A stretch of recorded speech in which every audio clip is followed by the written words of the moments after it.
So, okay, service and application accounts. So, ano daw itong service accounts? Ito yung pag mag-access ka ng isang database o ng isang server, ito yung usual na ginagamit ng ordinaryong user.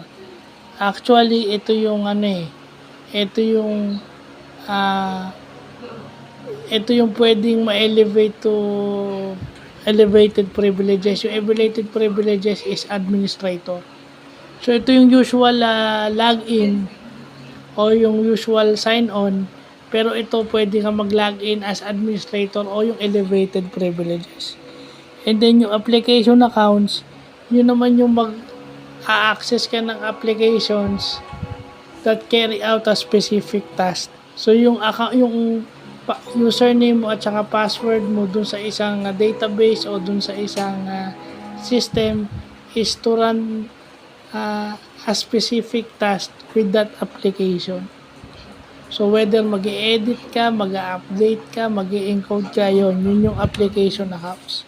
So yan, butit na lalaman natin ang ibig sabihin yan. So types of accounts pala yan. So inuna muna natin yung service accounts tsaka yung application accounts. So yun lang po.